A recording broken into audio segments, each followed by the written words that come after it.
Hello, Pirate Dave here. It is time for another Phantom Daily story. This time, Daily Story number 11, The Golden Circle, coming to us from September 25th, 1939. To recap the previous Daily Story, it actually didn't have anything to do with the larger Diana Palmer and Phantom romance story arc. It was completely independent, could have taken place at any point in the Phantom's history. But to quickly recap that story, the Phantom encounters a mysterious girl in the city of Alexandria. Long story short, he does discover that she was framed for murder by Count Pharos because Count Pharos was cooking the books of the Duke who he was a guardian over. And since the Duke was about to marry this girl, he would take over his own finances. He would realize Count Pharos had gambled away all of his money, so Count Pharos decided to convince the girl she had murdered somebody and make her disappear, and then murder the Duke and make his murder look like a suicide because his fiance had left him. But the Phantom uncovered the plot and reunited the mysterious girl, Merle was her name, and the Duke, and they lived happily ever after. That story, at no point, even with the romance angle, does he reference the fact that he has this love, that he has Diana, or anything like that. And at the beginning of the Golden Circle, the original beginning, that story is not referenced at all either. So it's really completely independent of the story arc. Getting into the JLA printing of the Golden Circle. Unfortunately, this is the only printing of this story that I have. That's unfortunate because this printing actually omits several days worth of panels that open up the Golden Circle, and those days are they're pretty important to the Phantom and Diana Palmer storyline because Diana actually gets better from her illness. The doctor had originally said that she couldn't know that the Phantom had survived the events of the Slaver storyline, where he was buried in an anthill and she thought he had died because the shock would kill her. She was in such a fragile state. Well, at the beginning of the Golden Circle, she actually gets better. The doctor says, okay, we can tell her that the Phantom's alive. She'll be able to take it. But Lieutenant Byron, being in love with Diana, decides not to tell her. It's interesting because that's a conflict that Melville Horton had earlier in the storyline. He had the opportunity not to tell Diana that the Phantom was alive, but he decided against it because it would be the wrong thing to do. Byron actually takes the opposite way. He decides he's going to pursue Diana.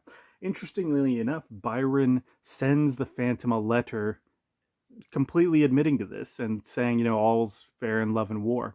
The Phantom storms back to Diana's hospital, and Byron's trying to get away. He's trying to get away before the Phantom arrives and Diana realizes that he's alive.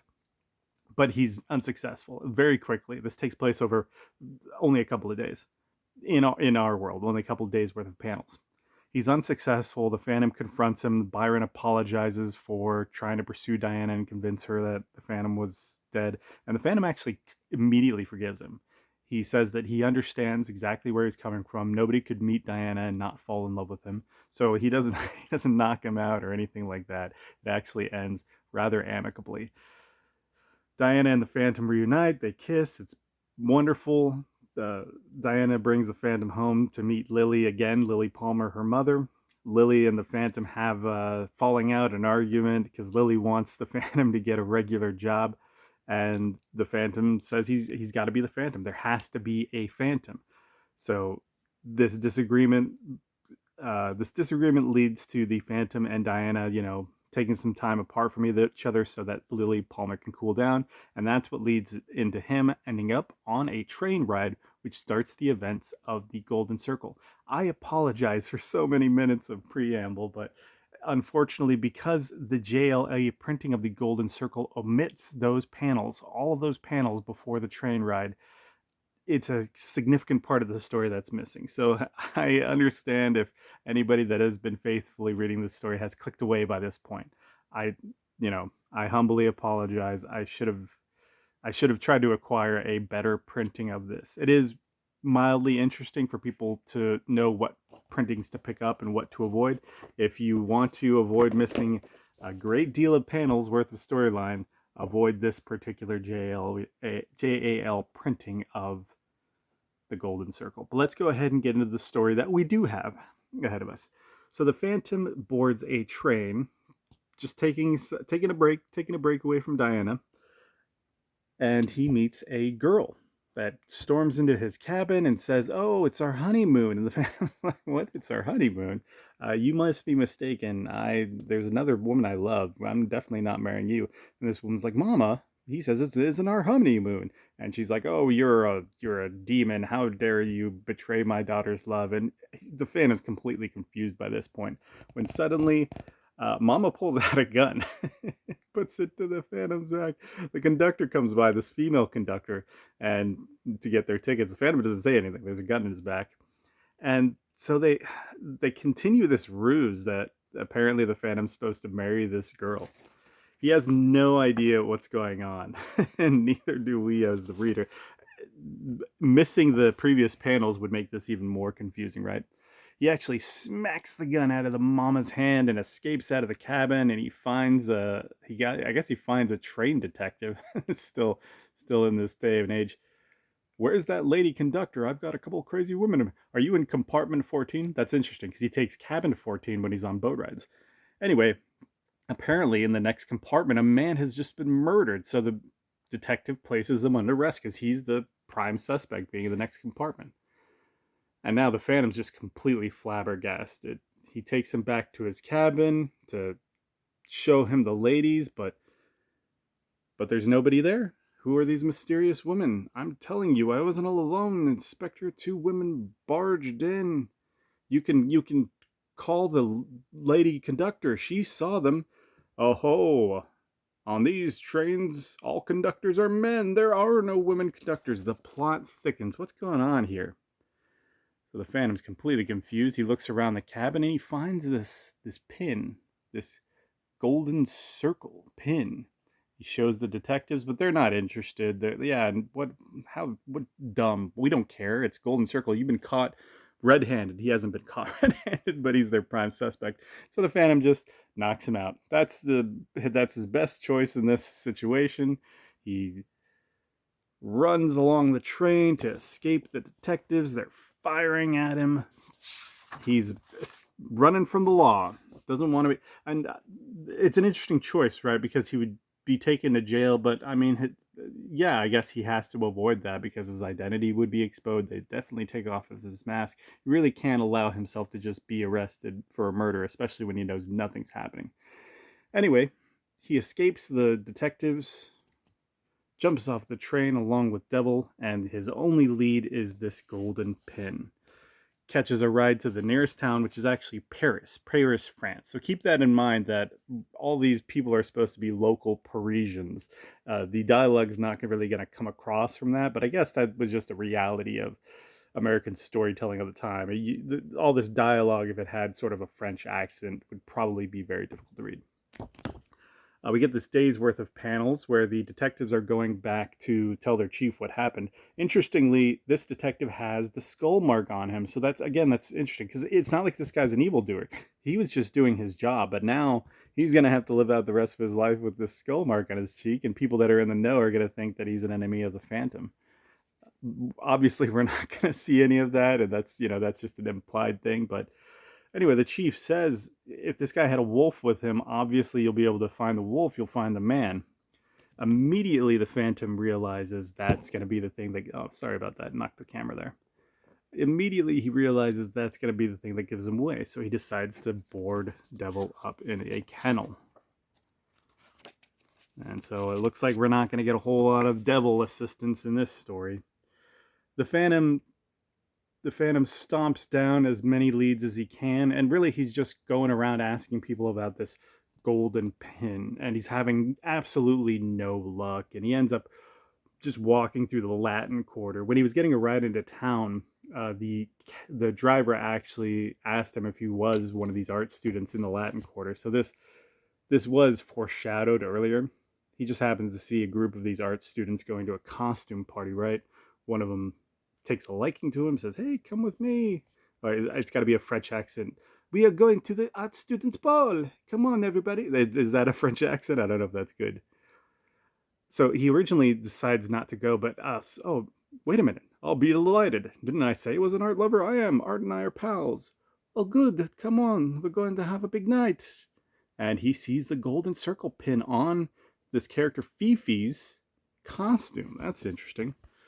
So the Phantom shows up at the costume party, and of course, he just happens to have a costume. Oh, hey, are those guns real? What would I do with real guns? They might go off. No, they're dummies. And so the Phantom's only interested in this golden pin on Fifi. He wants to know what's going on, where'd she get it from, and so he decides to try to abscond with her from the dance. Interestingly, the other party goers don't let this happen. They just sort of tackle him, and then everything's okay, and they're like, "Oh, all that fun, pal. He was just trying to get away with it." And so it was a pointless attempt. I just really find that fascinating that Lee Falk had that development. So Fifi's dancing at the party, and Phantom's waiting him out. And it comes at the time for everybody to unmask, and they're going to turn off the lights for that to happen. But when they turn back on the lights, the hostess of the party was knocked out, and she's been robbed. Where's Fifi? Fifi's gone. The girl with the golden circle pin, she's gone. And everybody's asking the Phantom, why aren't you unmasked? Everybody's supposed to unmask. The cops get called, and sure enough, these are the same cops from the train. So they're looking for this guy for murder. And so they immediately pull out their guns. The Phantom, bam, bam, shoots their guns out of their hands. He escapes from the party, taking this clown hostage. And it's Phantom's done this before, right? He's threatened people with death or, violence, even though he doesn't mean it. And in these panels, he mentions the clown guy, like, "Oh, I wasn't really going to hurt anybody. I just had to use it as an excuse." Anyway, he asks him about the golden circle, but clown doesn't know anything about it. And so the Phantom now has no leads. This is interesting, right? Because he's back to before he even began the party. Yeah, he saw this girl with it, but he didn't learn anything. So he decides to wake up a chemist. And I don't know. It's like, why didn't you do that before? Right? So the chemist decides to, I guess, analyze the gold alloy. And for some reason, he knows that it's only made by one firm in Paris. The Phantom goes and breaks into that firm's books, and he finds that firm only has it only has a couple of clients, but one of them just happens to be a pawn shop dealer, and that's unusual. What would a pawn shop dealer be doing ordering gold alloy from a supplier? So he goes to the pawn shop. We get a catch up day here, which just tells the story so far. So that would have been one day, 4 panels. That would have been one day's worth of panels as to catch everybody up with the story. And then we get this whole day's worth of him waking up a clothing salesman to buy a trench coat and a hat. I mean, yeah, it's like, oh, he lost his coat and his hat when he went to the party, sure, but I don't know if I was a reader, if I really needed that day. I would have said, man, what a wasted day. Anyway, he shows up at the pawn shop, which is ordering gold alloy from the supplier, and knocks on the door, and the pawn shop's guys, what do you want? He wants to know about, sorry, skip the page there. He wants to know about pins. And so this, of course, this pawn shop dealer doesn't meet many people looking for this pin, lets him in and decides that this guy's sus. So he calls in some thugs, and they enter in through the back, and they sneak up on the Phantom. But the Phantom, bam, knocks him out. Bam, bam, breaks out of the window, and he decides, wait, this is my only lead, actually. I have to let them capture me. So he's waiting outside for them to run after him. And if I sound exasperated, it's because these developments are so confusing. He's waiting outside. The pawn shop owner is looking at him, wondering why he's waiting outside. And the Phantom realizes that they're not going to come after him because these guys are knocked out. So he decides to climb up to the roof and jump through the window and pretend like he knocked himself out so that he can get captured. And that's when he realizes the thugs he just knocked out are women. And the Phantom has this real big...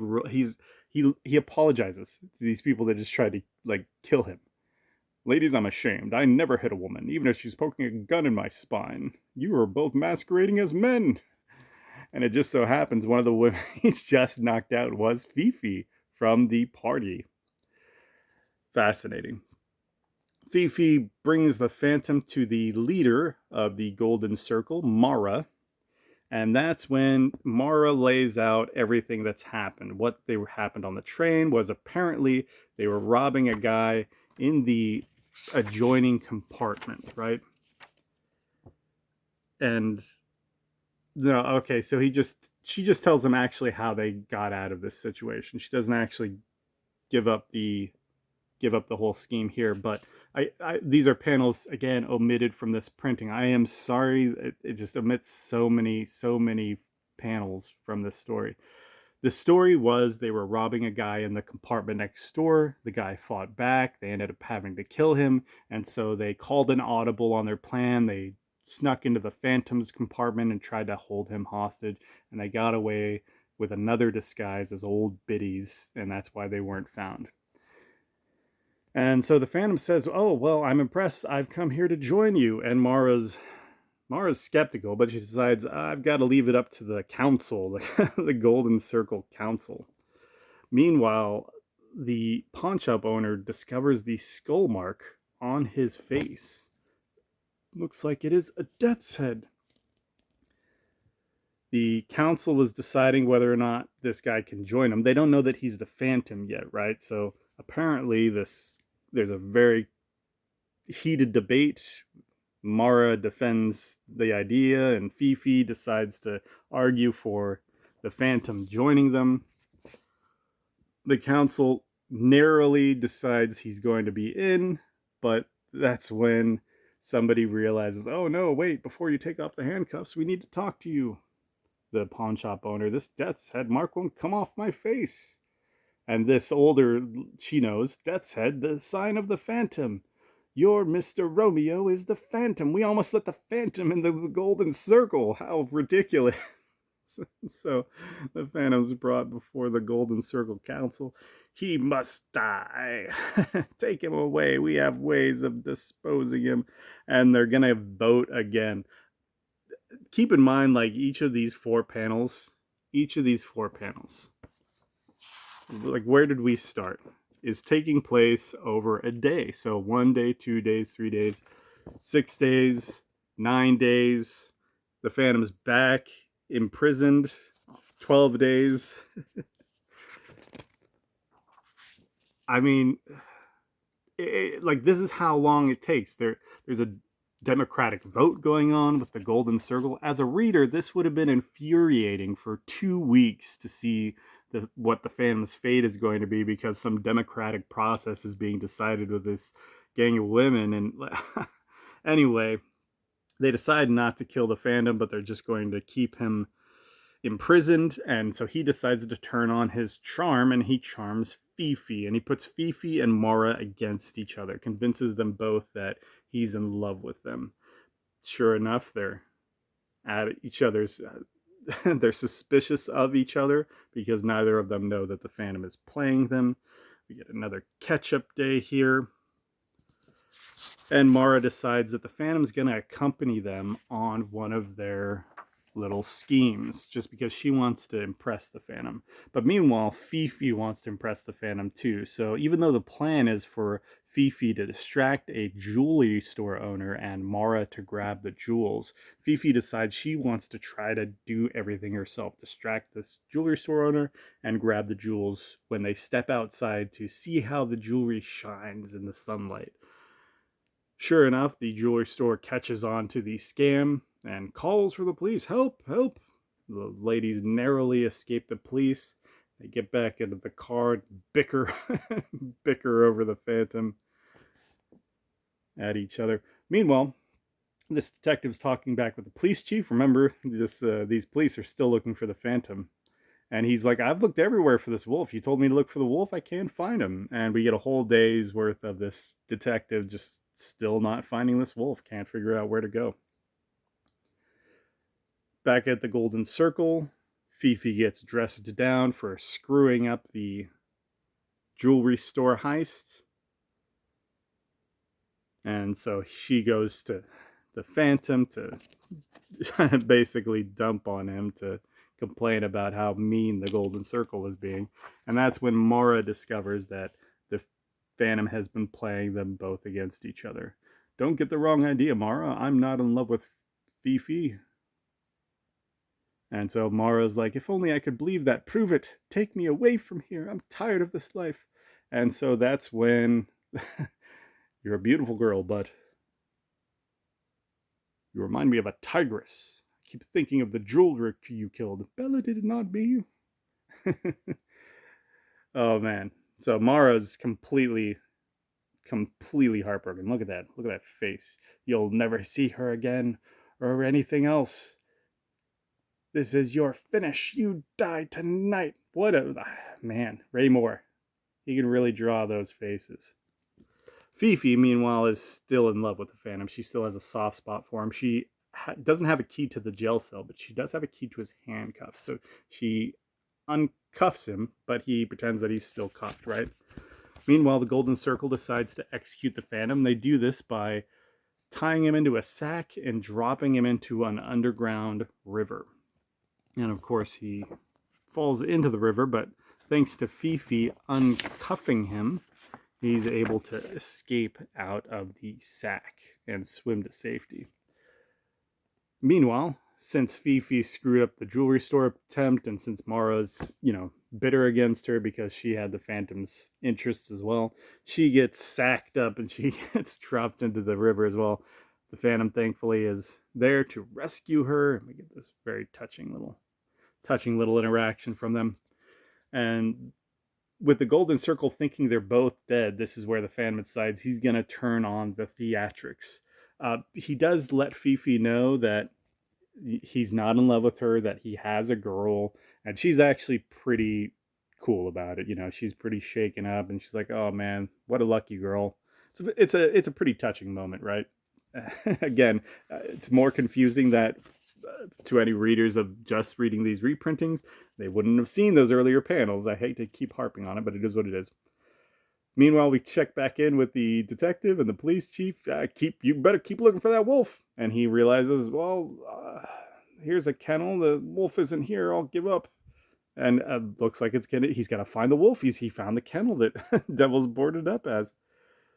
Meanwhile, Fifi and the Phantom, they decide that they're going to rob the Golden Circle blind. Fifi actually knows the secret of their treasure room. It's filled with a poison gas trap. There's a switch on the other side of the door, and that turns off the gas. But the Phantom says, "Oh no, we're gonna turn off that switch." And he goes into the room and he puts his mark on the door, and then he leaves.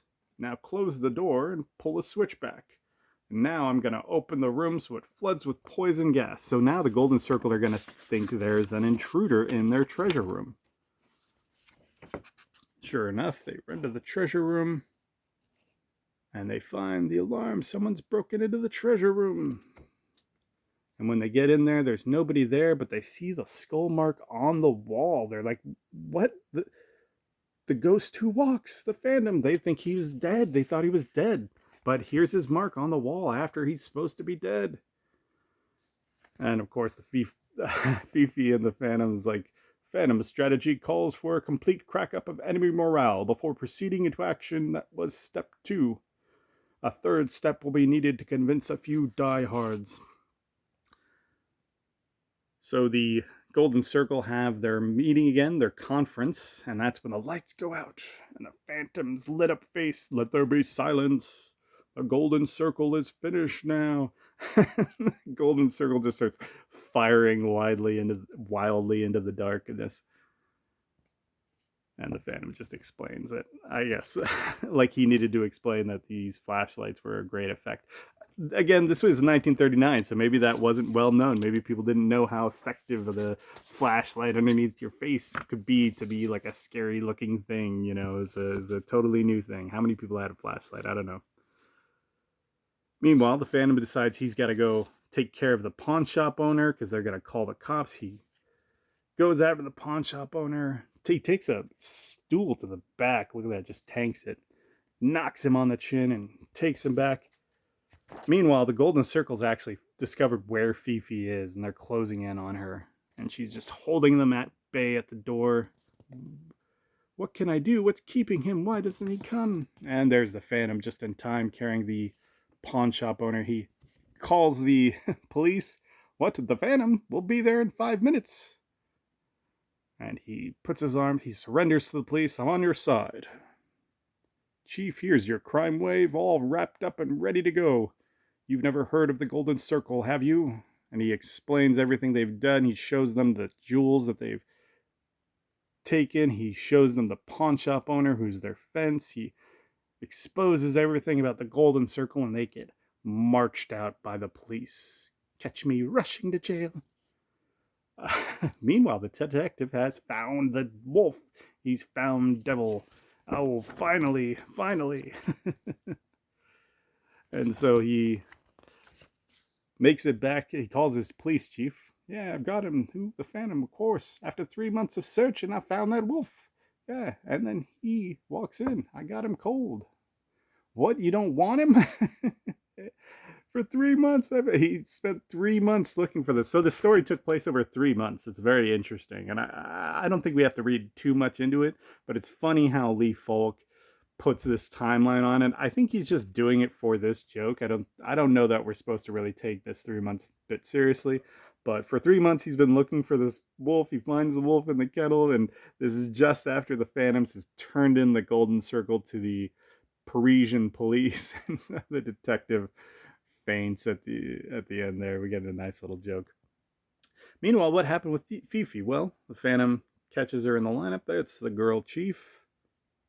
Oh, you didn't recognize her. He's in his disguise. And so apparently he let them know that, she helped him out and they're going to take it easy on her. We don't really know what's going to happen to her, but hopefully she just gets a lighter sentence. And the Phantom wraps everything up with the police chief. They shake hands as equals, and that closes the book on the Golden Circle. A very long video. I do apologize, especially for it missing so much important panels in the larger Phantom Diana Palmer storyline. It really, I have to be honest, it really feels like a letdown on this one, especially since this story was so drawn out too. Like I showed you, just over those 2 weeks, we go from the Phantom trying to get himself caught to the Golden Circle having debate after debate about A, whether to let him into the Golden Circle, and then B, after they discover he's the Phantom, whether or not they're going to kill him. And then they ultimately, of course, decide they're not going to kill him. But even if you were a reader in 1939, this character's been around for 3 years. He's a very popular character. You don't assume that this is the end of the Phantom. You're not on the edge of your seat waiting each day for the new strip to find out if they really do kill the Phantom. You know that the Phantom's going to come out at the end of this and be successful. You just kind of want to see why. And I can't imagine waiting day after day and weeks going by and you're still just watching him sit in this jail cell waiting to find out, especially since we kind of already got that in the previously all female gang inspired storyline of the Sky Band. So the Golden Circle really, to me, felt like Lee Falk retreading the Sky Band, and not in a grander way, not in a more interesting way. I think the character of Sala and the character of Baroness are far more interesting characters than Fifi and Mara here. And I don't know, especially with him doing the secondary Sunday storyline and having apparently so much creative energy to spread it out like that. I'm not sure exactly what was going on here. There was a lot of intrigue to begin with. I will admit that. What is the Golden Circle? What a fascinating hook. And really, the Phantom having his compartment on the train barged in by these women pretending like it's his fiance, and pretending like they're on their honeymoon. All of this creates this sense of like, what the heck is going on here, enough that you really want to figure it out.